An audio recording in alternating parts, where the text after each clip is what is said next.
मेरे श्रोताओं अब पंडित जी को पत्र दिया, लो और लिख दिया, अगर तुमने पत्र नहीं स्वीकार किया तो ये दासी प्राण त्याग देगी। मेरे श्रोताओं पंडित जी ने पत्र ले लिया। अब बूढ़े ब्राह्मण हैं और 750 कोस द्वारकापुरी है, कैसे पहुंचे? अब पंडित जी चले तो भगवान का संकीर्तन करते हुए जा रहे हैं और भगवान को याद भी करने लगे हैं। कैसे?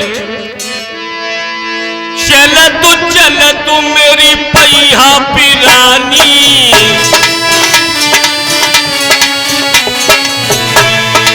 आइयो बुढ़ापो घटी जवानी, मोए भीषम की लाड़ों ने भेजो है, सुनो सामरिया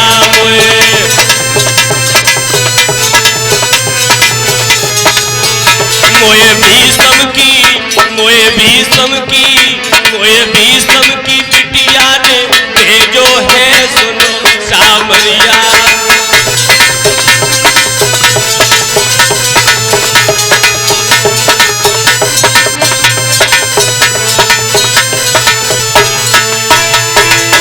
आज पंडित जी जा रहे हैं और चलत मेरी पैया पुरानी, आइयो बुढ़ापो घटिए जवानी। ओ कन्हैया अब हमसे चला नहीं जा रहा है। और पंडित जी जब थक गए तो एक वृक्ष के नीचे बैठ गए, थोड़ी देर में लेट गए।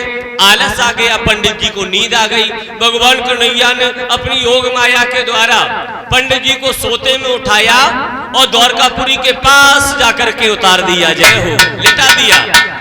आए पंडित जी जागे, तब तक एक ग्वाला आया। लाला द्वारकाधीश भगवान का कौन सा महल है? ग्वाला ने कहा वो सामने दिखाई दे रहा है, वो द्वारकाधीश का महल है। हाय पंडित जी ने कहा लाला तू हमें वहां तक छोड़ने चलेगा? निक दरवाजे तक छोड़ दे। ग्वाला ने कहा पंडित जी तुम चले जाओ, ये जो सामने महल दिखाई दे रहा है ये द्वारकाधीश भगवान का है। आज मेरे भगवत प्रेमियों, आज पंडित जी आगे बढ़े और जैसे पंडित जी आगे बढ़े तो सबसे पहले बलराम मिले। पंडित जी ने पूछा तुम कन्हैया हो? कहा नहीं, मैं कन्हैया का बड़ा भाई हूं, मेरा नाम बलराम है। फिर मुझे कन्हैया से मिलना है। कहाँ है कन्हैया? बलराम ने कहा कि देखो सामने दरवाजे के सामने देखो, भीतर वो बैठा हुआ है। हाय पंडित जी ने जो कन्हैया को देखा सोई पंडित जी कहने लगे कि बिटिया तो ठगी ही, बहुत गलत हो गया, बिन देखे मोहब्बत कर ली है, ये बहुत बड़ी भूल की है।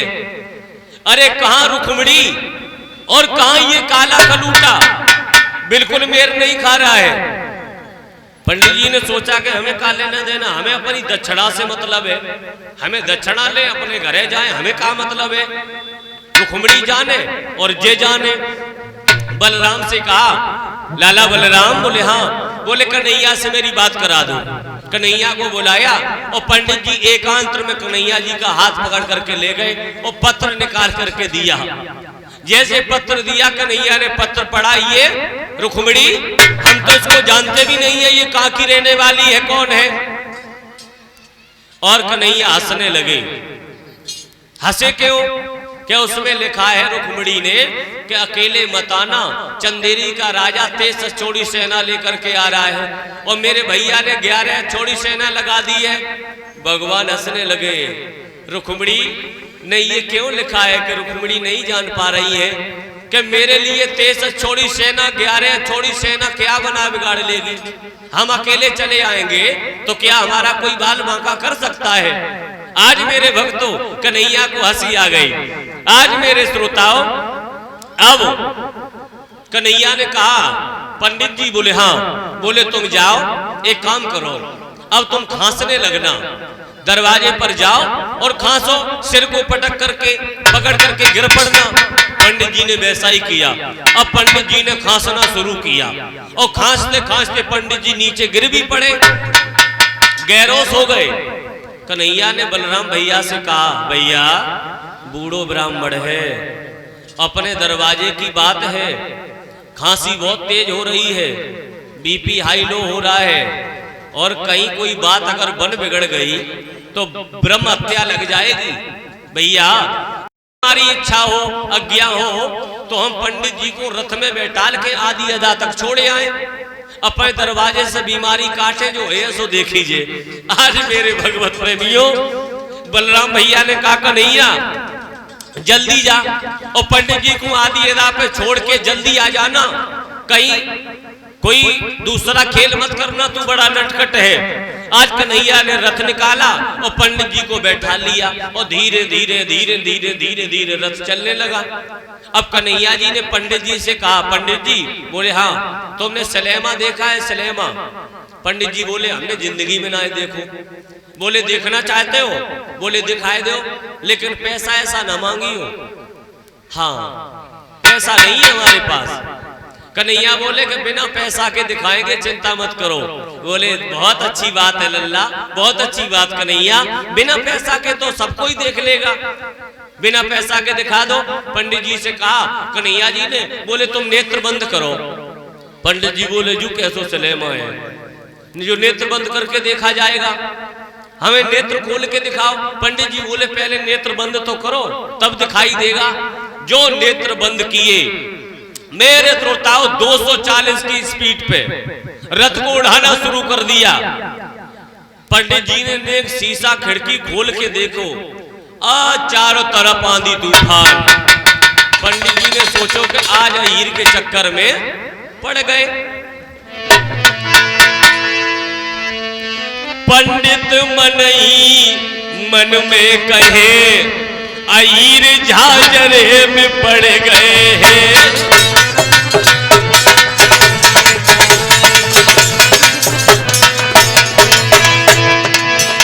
झांझरे में पड़ गए ही, हीर झंझट में पड़ गए ही।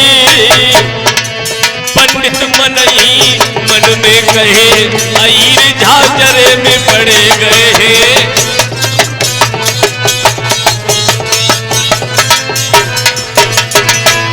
पंडित जी ने कहा कि आज कैसे बच जाए, या हीर के चक्कर में पड़ी है और घरे जाए के प्रसाद बांटिए, आज कैसे वो निकले। आज मेरे भगवत प्रेमियों, एक पल नहीं लगा और भगवान श्री कृष्ण ने अपना रथ कुंदनपुर में गिरजा मैया के मंदिर के पास में खड़ा कर दिया और कहा, पंडित जी जाओ, जल्दी जाओ और जाकर के रुक्मिणी से कह देना कि हम आ गए हैं। अब पंडित जी इधर, रुक्मिणी बड़ी चिंता में पड़ी है। विप्र पहुंचा है नहीं, या प्रीति तोड़ी नाथों ने।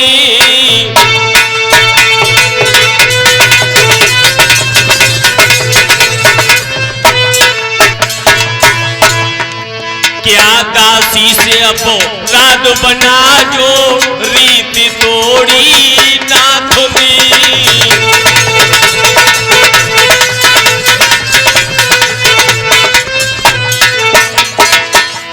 आज विचार कर रहे हैं क्या हुआ क्या नहीं हुआ।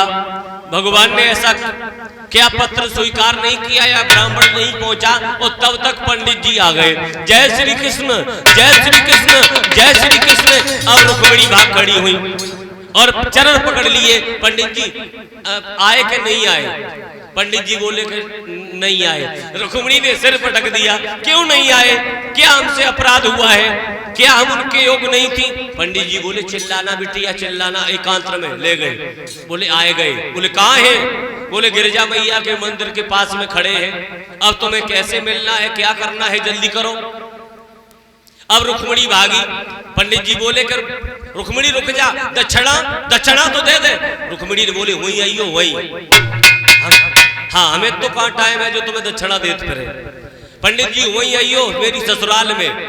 इतनी दक्षिणा दिए फिर दुनिया में किसी के सामने जाए की जरूरत नहीं पड़ी है। पंडित जी बोले रुक्मिणी बड़ी चालाकी कर दी, सब कुछ करने के बाद और बिना दक्षिणा के। चलो वहां भी नहीं छोड़ेंगे, वहां भी आएंगे। और मनी भैया 101 मुद्राएं प्रभु के चरणों में समर्पण कर रहे हैं।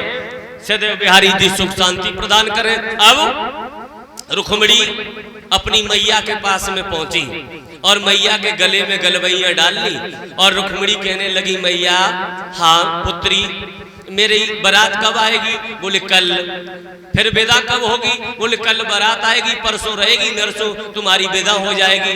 रुक्मिणी कहने लगी, मैया मुझे बहुत भीतर से बुरा लग रहा है, मेरा दिल कह रहा है कि तेरे गले में गलवैया डाल करके होपक होपक करके रो लूं। आज रुक्मिणी की मम्मी कहने लगी, पुत्री अब ऐसा रोएगी 3 दिन है तो तेरी आंखें सूज जाएगी, कमजोर हो जाएगी, अभी से मत रो।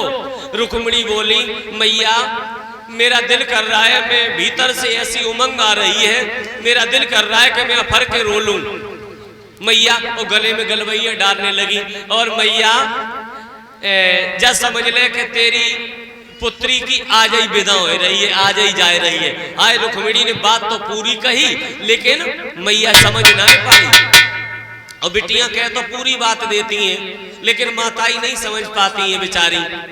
और एक बात बताओ, अगर मम्मी ने 100 रुपया दे है और बिटिया 500 रुपया खर्च कर रही है तो क्या मम्मी जानत नहीं कि ये 500 रुपया कहां से आए?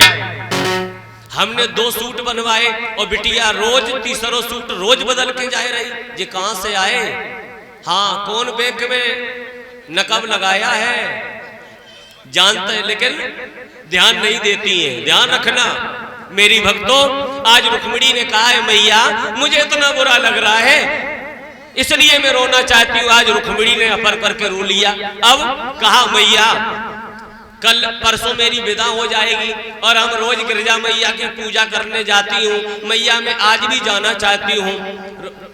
रुक्मिणी की मम्मी ने कहा, रुकुम को पूछ ले। रुकुम से कहा, भैया मैं पूजा करने के लिए जाना चाहती हूँ। रुकुम ने कहा, अकेली नहीं जाएगी, सखियों को साथ में लेकर के, दासियों को साथ में लेकर के जाएगी। और चारों तरफ बहुत जबरदस्त पहरा लगा दिया। आज मेरे श्रोताओं, रुक्मिणी सखियों को साथ में लेकर के चली और खुशी का थोड़ा ठिकाना रहा। मेरे श्रोताओं, धीरे धीरे रुक्मिणी जात है वो तो चंप गलन में, कुंज गलन में। आज मधुरिया चाल चलती हुई रुक्मिणी बहुत खुशी का ठिकाना नहीं और मंदिर, गिरिजा मैया के मंदिर के पास में पहुंची और मैया से पूजा करने लगी। माँ मैंने इसीलिए तुम्हारी पूजा की है।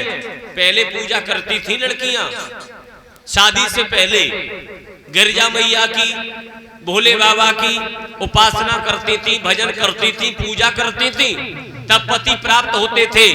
और अब सारी जो तपस्या का फल है सो फोन ने दे दिया, मोबाइल ने। अब तपस्या की जरूरत ना है, अब तो नंबर ले, हेलो करो, बात करो। अब क्या बात है तपस्या की। हाँ, आज मेरे भगवत प्रेमियों, अब रुक्मिणी जाकर के प्रार्थना करने लगी।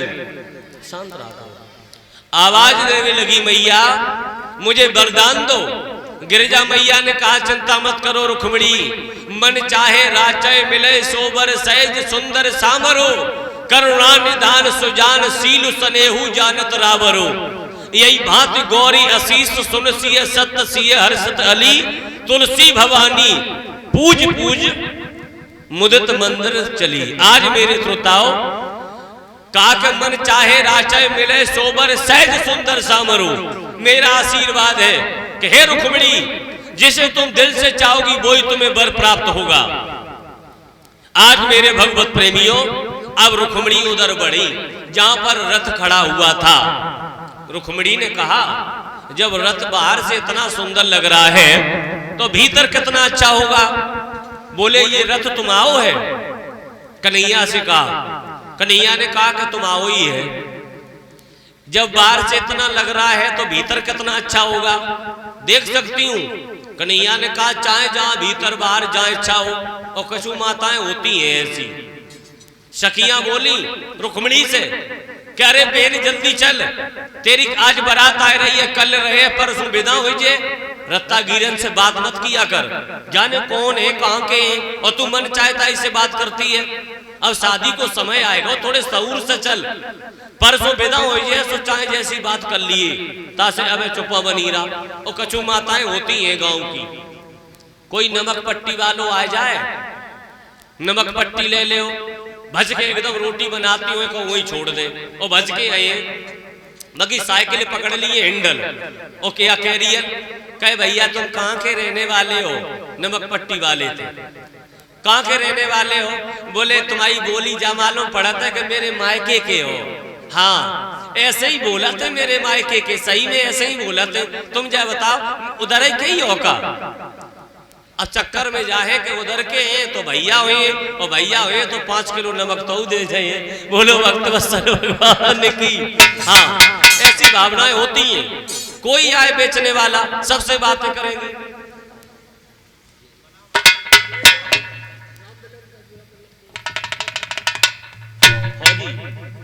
और राम मिलन यादव फौजी साहब हलुआ निवासी, उनका पुत्र व्यास गद्दी पर आकर के माला डाल करके स्वागत सम्मान कर रहे हैं। सदैव बिहारी जी इनको सुख शांति प्रदान करे। वैसे जब हमारा 4-5 वर्ष पहले जो कार्यक्रम हुआ था, जैसे वैसे गांव तो पूरा ही इसने करता है, सब अपने हैं, लेकिन सबसे प्रथम राम मिलन फौजी साहब ने आदेश किया था, अनुशासन दिया था कि ब्यासी किसी प्रकार की कोई कमी नहीं रहेगी, आप जो है कार्यक्रम को आगे बढ़ाए। अनुशासन दिया था, बहुत स्नेह था। लेकिन आज दुनिया में नहीं है। आना जाना तो सब कोई पड़ता है, लेकिन हम तो ये चाहते थे कि आज वो होते तो कुछ और ही आनंद होता। बोलो भक्त वत्सल भगवान की। आज रुक्मिणी ने जब देखा कन्हैया को, देख करके देखती रह गई, कहने लगी जय हो। एक तो दूल्हा बनाया जाता है तब दूल्हा बनता है, और तुम तो बिना सजाए पहले ही से दूल्हा जैसे लग रहे हो। और रुक्मिणी कहने लगी कि लगे दूल्हा तो तू दिलदार सा मेरे, तेरा किसने किया सिंगार सामरे, तेरा किसने किया सिंगार सामरे।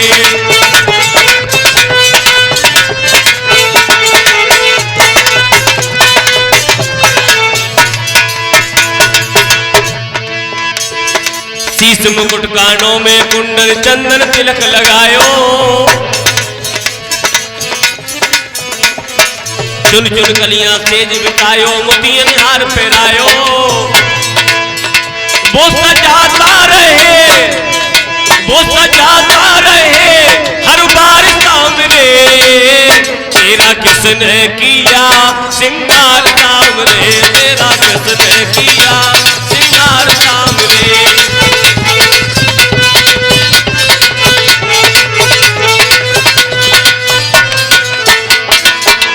लगे दूल्हा तो तू, लगे दूल्हा तो तू दिलदार सामने, तेरा किसने किया सिंगार सामने, तेरा किसने किया सिंगार सामने।